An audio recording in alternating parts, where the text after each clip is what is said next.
I worked night shifts for a private ambulance service in late 2025. Not the kind that rushes people to hospitals with sirens blazing. We handled after-hours transfers, hospice calls, welfare checks. Quiet work. Forgotten work. New Year's Eve is usually dead. People either celebrate or they're already drunk enough to avoid hospitals. That night was no different, or so I thought. At 11:47 p.m., my phone rang. It was not dispatch. Unknown number. I ignored it. It rang again. I answered. The voice on the other end was whispering, like someone afraid to be heard inside their own house. He said my full name. No question, just my name, spoken slowly, carefully, like he was testing how it felt in his mouth. I asked who this was. He said, "You're on duty tonight." That was not a guess. I asked how he got this number. He said, "You already know." I hung up. 30 seconds later, dispatch called. They had an address. Welfare check. Elderly male. No response. Apartment complex 15 minutes away. The call had come from a neighbor. The address was the same street I was parked on. Not the same building. The same street. I told myself it was coincidence. Cities reuse streets.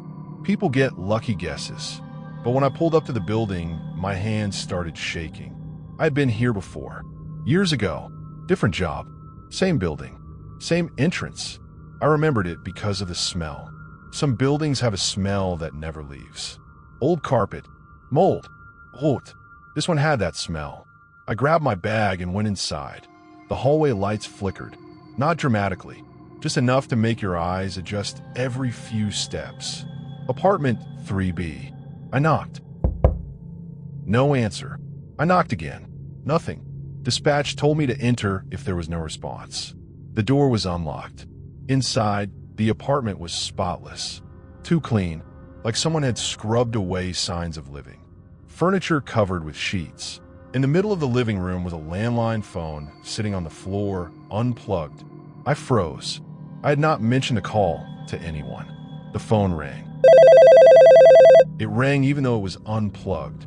I did not answer it. I backed away slowly. Then I heard breathing. It was coming from the bedroom. I called out. No response. I pushed the door open. The bed was empty. Sheets tucked in perfectly. On the nightstand was a printed photo of me, taken from behind, standing beside my ambulance earlier that night. Behind the photo was a note. "You always answer eventually."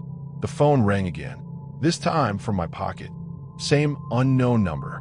I answered. The voice was calm now. He said, "It's almost midnight. You should be with someone." I ran. I did not wait for backup. I did not finish the check. I left the building and drove until my shift ended. At 12 a.m., my phone buzzed with a voicemail notification. The voicemail was 3 seconds long, just breathing, slow, satisfied. 2 days later, the apartment was inspected by police. No record of an elderly resident.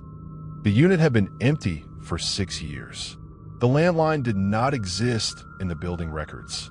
Dispatch has no record of the call that sent me there. The number that called me is still on my phone. Sometimes on quiet nights, it rings once and stops. I was contracted to audit security systems for closed retail locations, mostly abandoned malls, strip centers, places waiting to be demolished.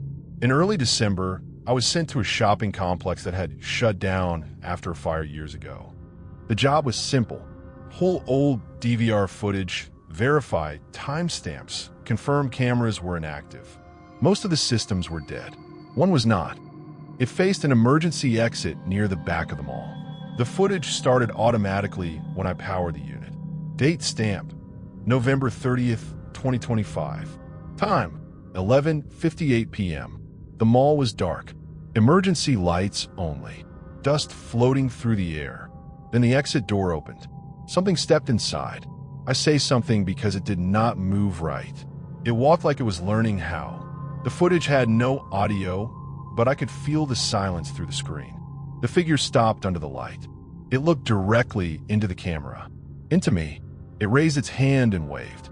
At 12 a.m., the timestamp glitched. The screen flickered. Suddenly, The camera angle shifted slightly. I recognized the shift because it matched a repair I had done earlier that day. That was impossible.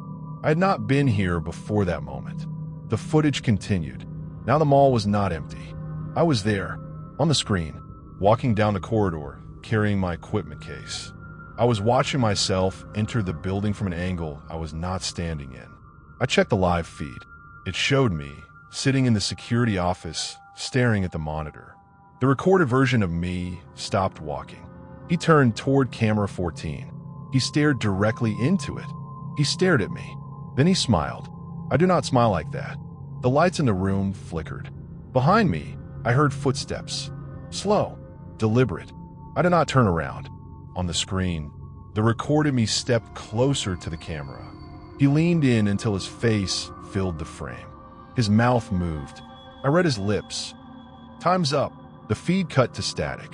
Every camera powered off at once. I ran out of the mall. I did not finish the job.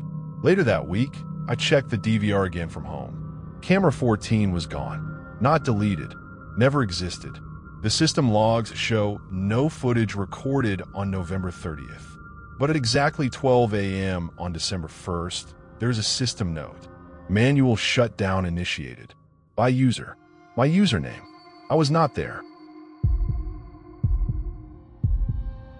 I rent houses temporarily. Short leases. Minimal attachment. It keeps things simple. I moved into a small house on the edge of town. Older place. Quiet street. Cheap rent. The landlord said the previous tenant left suddenly. The first night, I noticed the silence. No traffic. No wind. Just silence. On the third day, I found a journal in the attic. Black cover. No name. Inside were handwritten entries.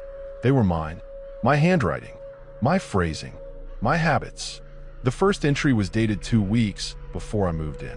It described the house exactly as I was seeing it. The creaking stair on the left. The loose cabinet hinge. The way the hallway light buzzed before turning on. I felt sick. I flipped ahead. The later entries got frantic. Mentions of sounds at night. Mentions of standing at the bedroom door, listening to breathing on the other side. Mentions of forgetting time. One entry described me reading the journal and not believing it. I dropped it.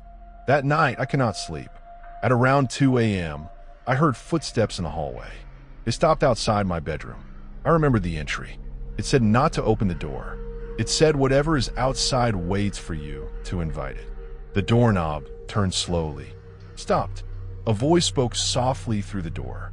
My voice. It said, "You already let me in." I stayed still until morning.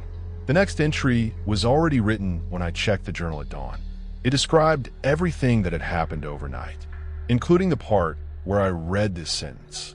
The final entry is dated tomorrow. It says I leave the house. It says I burn the journal. It says that does not stop it. I am still here. The journal is still here.